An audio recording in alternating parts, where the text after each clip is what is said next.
আচ্ছা, দেখো এই অঙ্কটায় কি আছে বলছে, a satellite of mass small m is in a circular orbit of radius 4 RE. How much energy is required to transfer it to a circular orbit of radius 7 RE? ঠিক আছে, RE is the radius of Earth and capital M is the mass of the Earth. ঠিক আছে, তাহলে দেখো একটা orbit থেকে আরেকটা অরবিটে নিয়ে গেছে, তার জন্য কতটা এনার্জি লেগেছে।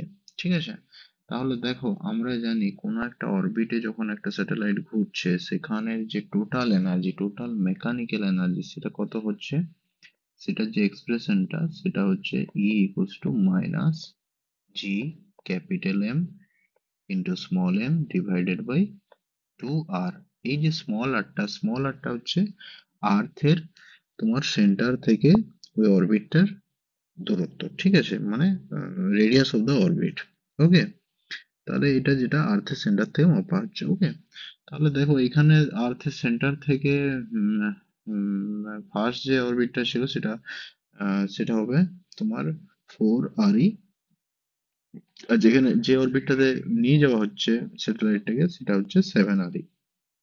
তাহলে ইনিশিয়াল যে অরবিটটা, যেখানে স্যাটেলাইটটা ছিল আগে, সেটার যে টোটাল মেকানিক্যাল এনার্জি সেটা হবে G M capital M into small M divided by 2 into R এর জায়গায় কি হবে 4 RE।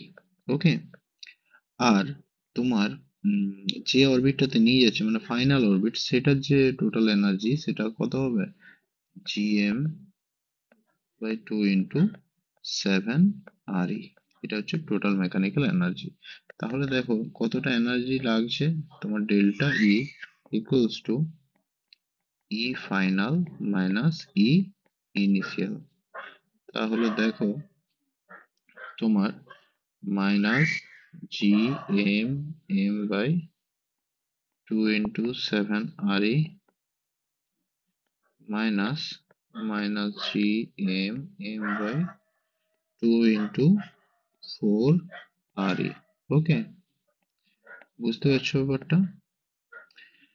এরপর দেখো এটা যদি আমি ইয়ে করি তাহলে কি হচ্ছে, GMM বাই, এইগুলো কমন নিয়ে নিলাম, 2 RE কমন নিয়ে নিলাম, ভিতরে পড়ে রইলো -1/7 প্লাস 1/4। দেখো GM 2 RE।